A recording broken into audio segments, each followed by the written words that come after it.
20 trieuses optiques acquis au Burkina Faso. 20 trieuses optiques acquis par le Bureau national des grands projets au Burkina Faso. Souvent, il y a des trucs, il y a des machines. Là. Quand tu entends leur nom, tu ne sais même pas ce que ça veut dire. Et tu ne vois pas l'importance de ces machines. Quand tu entends trieuse optique, bon. Mais c'est une machine qui fait totalement la différence. Il s'agit vraiment d'un point stratégique dans la production du riz national. En consommant le riz local, souvent on rencontre beaucoup d'impuretés. Son Excellence, le capitaine Ibrahim Traoré, a voulu bien toucher du doigt en dotant les transformateurs de ces trieuses optiques de dernière génération.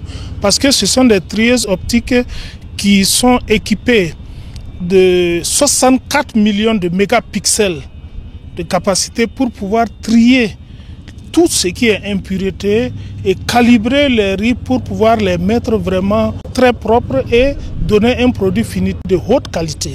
C'est une vingtaine pour les différentes rizeries qui l'offrent gracieusement, vraiment pour que... C'est une machine qui permet d'avoir des grains homogènes et une couleur homogène du produit fini.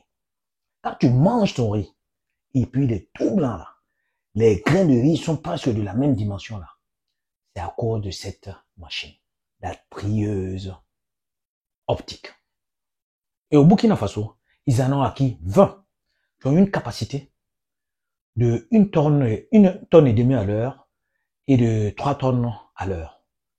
Et c'est cette machine optique là, ces trieuses optiques, ce sont des trieuses de dernière génération. C'est-à-dire qu'ils sont capables de lire jusqu'à 64 millions de pixels. C'est-à-dire 64 millions de pixels. Ça veut dire que toute chose qui n'est pas conforme à ce que cette machine est en train de lire là ne sort pas. Donc les grains doivent sortir, les grains tout blancs doivent sortir. Le Burkina Faso consomme beaucoup de riz, ça c'est vrai. Et 60% de sa consommation vient de l'extérieur. 40% est prise en charge. Il y a une certaine variété de riz au Burkina Faso qui est très appréciée. Mais à cause de sa qualité, à la fin, faisait que la population n'achetait pas trop ce produit-là. Parce que ça sortait avec, et quand on le produisait, on battait le riz, on enlevait l'écorce, ça sortait avec quelques impuretés. Il y avait des cailloux dedans, il y avait des morceaux, des couleurs qui n'ont pas la même, des grains qui n'ont pas la même couleur homogène, par exemple, qui en ressortaient.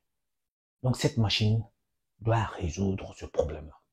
Cette machine va résoudre le problème. Il y en a 20. C'est 20 machines. 12 qui ont une capacité de 1,5 tonnes à l'heure. Et 8 qui ont la capacité de 3 tonnes à l'heure, de 3 à 4 tonnes à l'heure. Et ces différentes machines seront affectées aux coopératives. C'est-à-dire les coopératives qui sont déjà reconnues et établies sur le territoire auront cette machine pour pouvoir traiter rapidement le riz. C'est-à-dire dès que les différents agriculteurs qui sont dans la coopérative vont faire leur récolte, justement, et vendre à la coopérative ou bien stocker à la coopérative, c'est la coopérative qui sera chargée du traitement de ce riz-là. Et du riz blanc va sortir. Et c'est une production, c'est un riz saisonnier. Hein. Une production d'un riz saisonnier. Maintenant, ce qu'il faut faire, c'est de maîtriser le cycle de l'eau. Il faut maîtriser le cours de l'eau pour que cette production, ça ne soit pas seulement en l'espace d'un an qu'on produise le riz. Qu'on puisse produire le riz tout au long de l'année. Pourquoi pas 3 à 4 fois l'année. Si le problème de l'eau est résolu, si le problème de retenue, d'irrigation de l'eau est retenu, on peut en produire jusqu'à 4 fois dans l'année. Et essayer d'augmenter le tonnage par hectare. Parce que autour de 4-5 tonnes par hectare, pendant que il y a d'autres qualités de riz qui te font plus, qui peuvent même arriver jusqu'à 12 tonnes à l'hectare. Le travail est encore là pour être fait, mais c'est déjà un grand pas. Faut dire merci, parce qu'il y a des effets visibles et palpables de ce que ceux-ci-là sont venus dans les différents pays, dans l'espace AES. Je suis en train de parler des dirigeants qu'on a toujours qualifiés de pushistes.